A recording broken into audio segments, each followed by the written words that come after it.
Assalamualaikum warahmatullahi wabarakatuh. Bismillahirrahmanirrahim. Alhamdulillahi rabbil alamin. Wassalatu wassalamu ala asyrafil anbiya'i wal mursalin wa ala alihi wa sahbihi ajma'in. Allahumma anfa'na bima 'allamtana wa 'allimna ma yanfa'una wa zidna 'ilma. Subhanaka la 'ilma lana illa ma 'allamtana innaka antal alimul hakim. Allahumma amin. Alhamdulillah, syukrulillah. Pagi ini kita dapat meneruskan kuliah tadabbur kita berdasarkan tema hidup mengabdi, hidup berbakti.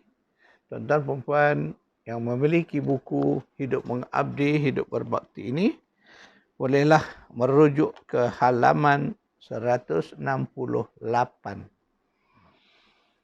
Dalam kuliah yang lalu, saya telah memperincikan, kita lihat bahawa Islam itu melalui Al-Quran, Allah mengajar kita bahawa berfikir saja ada 5 pendekatan yang saya sebut semalam. Satunya ialah dengan mengamati, memerhati, iaitu yang yubsiruna. Kemudian berfikir menggunakan ta'kulan, logik akal, disebut ta'qilun. Kemudian berfikir menggunakan hati, tafakkarun.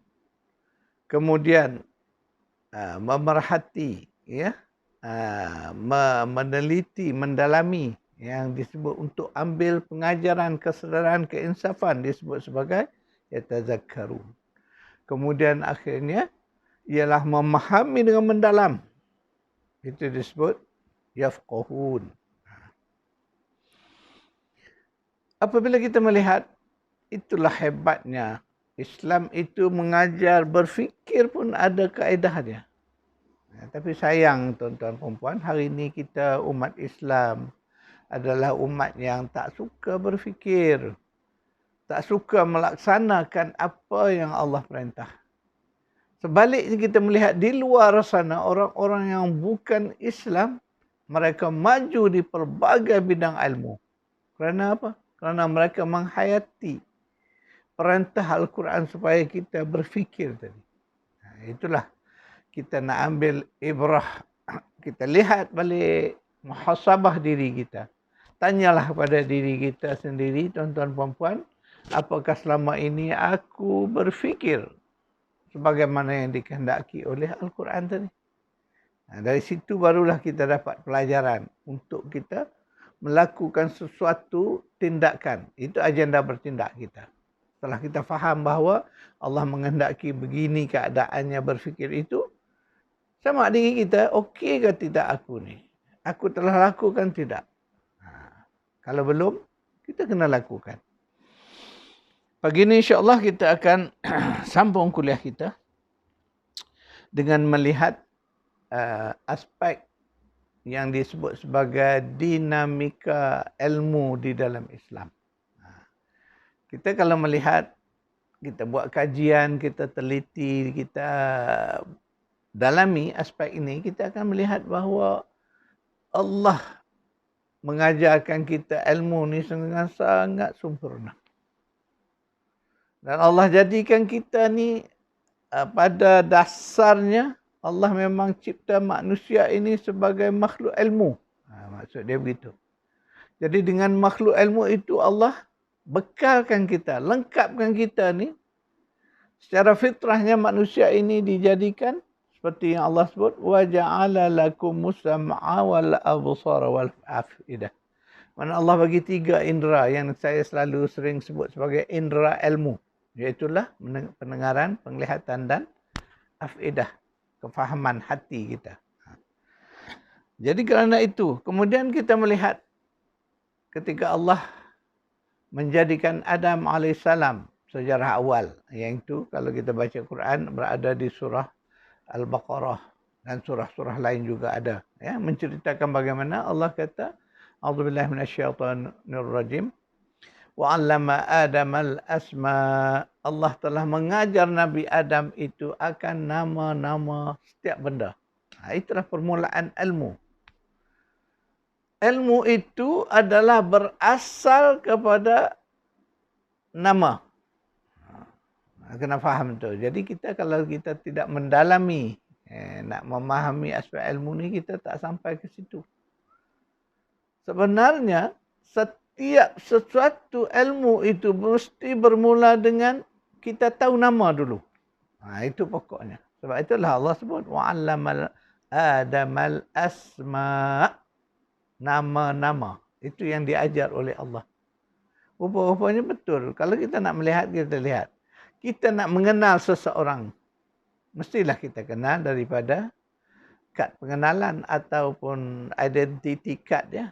Dia identity itu paling maklumat yang paling penting sekali ialah nama. Nama dia siapa. Kemudian barulah diklasifikasi lelaki ke perempuan, bangsa apa, warga negara mana. Kan begitu di dalam identity card. Di mana sajalah seluruh dunia ni, mesti ada yang penting nama dulu. Itulah nak menunjukkan bahawa mengenal sesuatu, ilmu ini ialah mengenal. Jadi nak mengenal sesuatu mesti tahu nama dia dulu. Contohlah, kalau kita belajar ilmu sains lah katakan hari ini, kita belajar biologi. Kita belajar biologi pergi spesifik kepada pertanian. Untuk mengenal tumbuh-tumbuhan. Apa yang kita kenal dulu? Kita mengenal bahawa ini pokok. Kemudian pokok tu ada banyak jenisnya. Ada pokok yang tumbuh besar, berbatang. Itu kita panggil lain pokok. Tetapi ada yang hanya tumbuhannya berupa daun saja. Itu kita panggil rumput. Kan berbeza sebab rumput tu dia tidak berpokok, tak berbatang. Dia hanya berdaun. Sama juga dengan sayur-sayuran yang kita makan, ulam-ulaman itu. Sebahagiannya tidak ada batang pun. Jadi ini kita kena kenal dia. Nak mengenal itulah baru kita namakan. Oh, ini rumput. Yang ini pokok. Kemudian pokok tu berbagai-bagai lagi jenisnya. Kemudian pada setiap pokok itu ada bahagian-bahagian yang kita mesti tahu apa nama dia. Contoh yang menjalar, yang menunjang dalam bumi. Itu disebut sebagai akar. Kemudian akar pula ada pula pecahan namanya. Yang satu mendalam ke dalam bumi itu namanya akar tunjang. Kemudian akar-akar sokongan yang sekelilingnya. Kan setiap satu itu ada namanya. Kemudian yang naik menunjang ke langit itu namanya batang. Kemudian keluar dari batang itu yang lebih kecil saiznya kita panggil, kita kenal ia sebagai dahan. Kemudian dahan ini mengeluarkan lagi pecah-pecahannya kita kenal sebagai ranting. Jadi batang, dahan, ranting itu adalah nama kepada bahagian-bahagian pokok. Jadi tuan-tuan dan puan, sebab itu kita melihat itulah kaedah awal. Sebab itu Allah sendiri mengajar kita untuk mengenal dia, dirinya sendiri adalah melalui nama.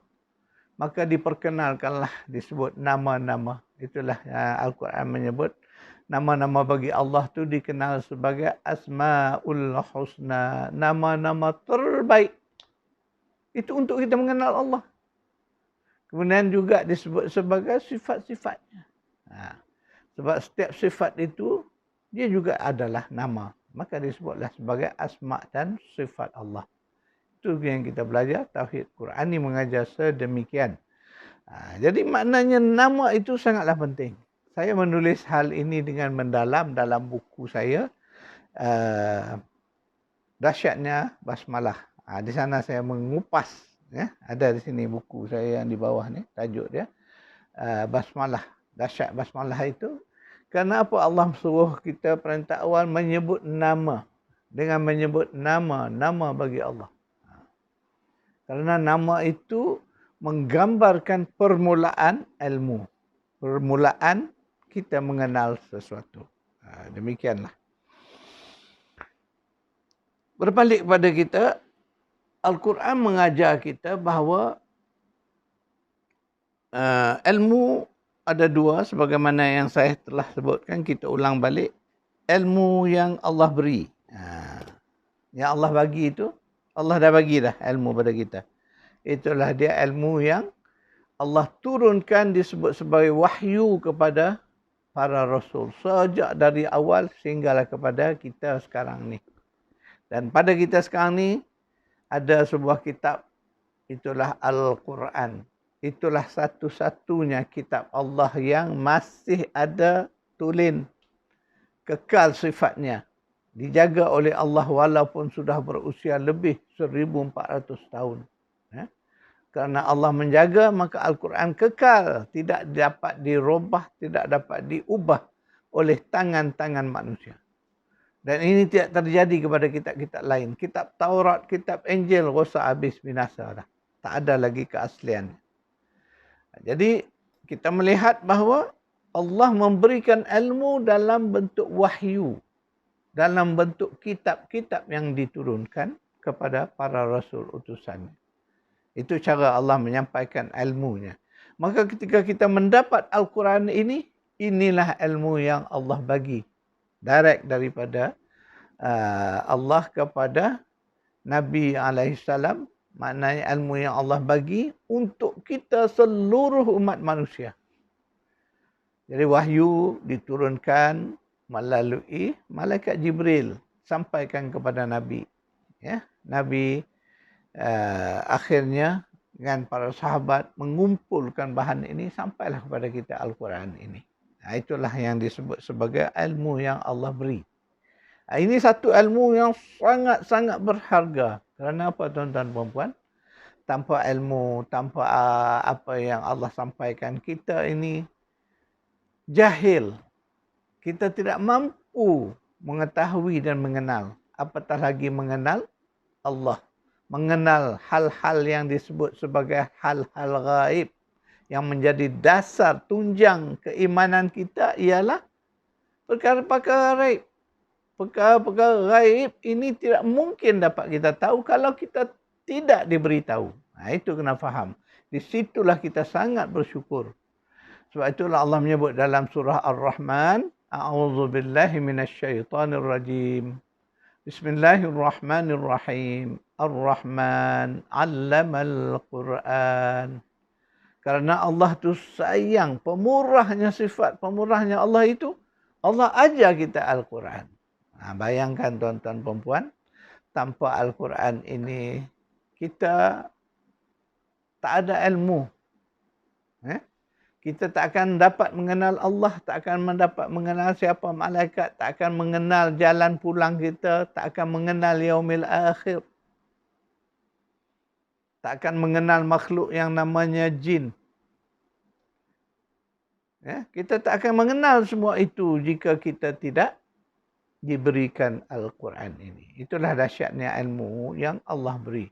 Kerana dengan hanya akal kita, dengan hanya pendengaran, penglihatan kita semata-mata, kita tidak dapat mampu meraih ilmu-ilmu yang sangat penting. Maka itulah Allah ajar kita, Allamal Quran. Allah ajar kita tentang Al-Quran. Dengan Al-Quran itu, di sanalah terdapatnya sejumlah ilmu yang terlalu besar maknanya kepada kita. Untuk melihatnya, kita balik kepada ayat 3 daripada surah Al-Baqarah. A'udzubillahi minasyaitanirrajim. Alladzina yu'minuna bil ghaib. Orang-orang yang bertakwa itu adalah orang-orang yang beriman kepada perkara-perkara gaib. Jadi bagi kita, orang-orang beriman ini, mengimani, yakin sungguh kepada hari akhirat, contohnya adalah asas. Dan itulah maklumat yang sangat penting yang Al-Quran nak sampaikan. Kerana perkara-perkara ini, kalau Allah tidak ajar pada kita, kita tak kenal. Kita tak akan kenal Allah. Kita tak akan tahu bahawa ada makhluk namanya malaikah. Kerana makhluk-makhluk ni semuanya gaib dari sisi kita. Maka kita beriman. Itulah yang membezakan. Sedangkan orang-orang tak beriman, mereka ini tidak percaya. Kerana semua benda ni tak dapat dilihat. Bila kita cerita wujudnya hari akhirat, mereka tak percaya. Kenapa? Mereka tak nampak. Belum nampak. Kerana yang nampak di penglihatan mereka ialah yang dekat. Itu yang disebut dunia. yang dekat, yang nampak. Sedangkan akhirat itu adalah suatu alam yang belum lagi datang. Jadi orang-orang yang kafir, orang yang tidak beriman, mereka tidak percaya. Di situlah yang membezakan antara dua kelompok ini. Itulah kita ini orang-orang yang beriman kerana kita beriman kepada yang gaib. Alladzina yu'minuna bil ghaib.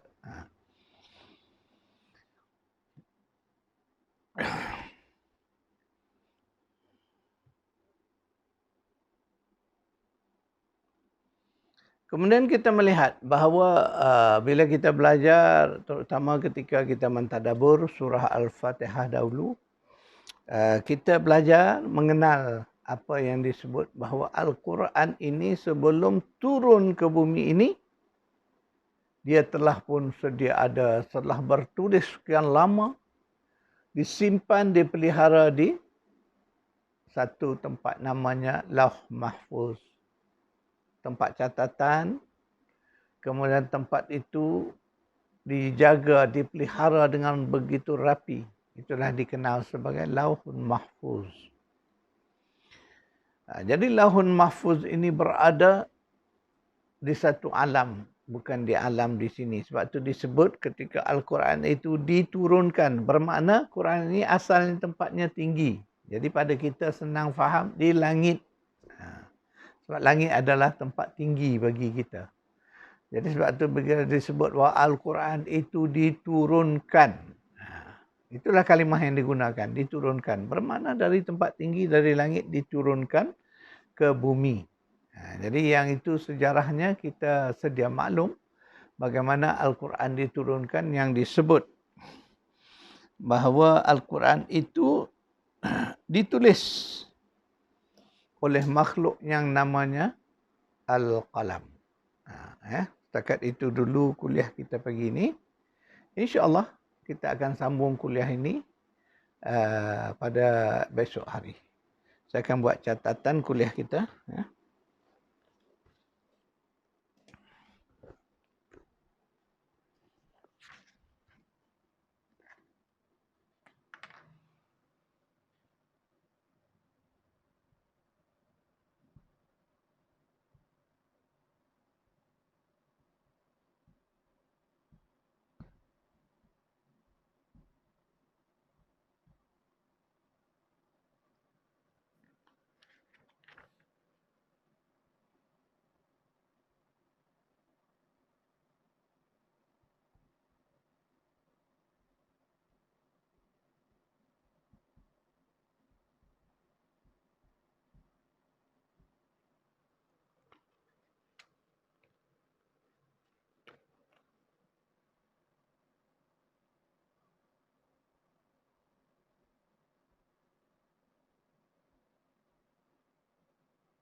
Inilah 3 isu yang kita bincang dalam kuliah pendek kita pagi ini. Dan ayat-ayat yang kita baca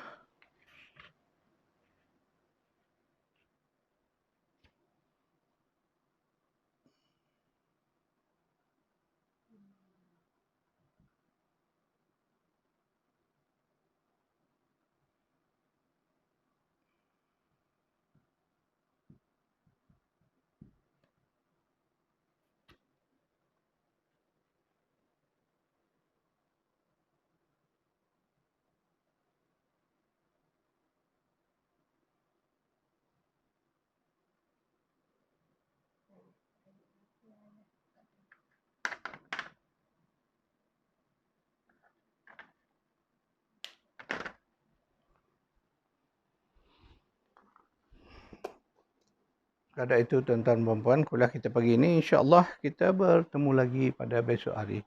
A'udzubillahi minasyaitonirrajim. Bismillahirrahmanirrahim. Alhamdulillahirabbil alamin wassalatu wassalamu ala asyrafil anbiya'i wal mursalin wa ala alihi wa sahbihi ajma'in. ربنا آتنا في الدنيا حسنة وفي الآخرة حسنة وقنا عذاب النار. صلى الله على محمد وعلى آله وصحبه أجمعين والحمد لله رب العالمين.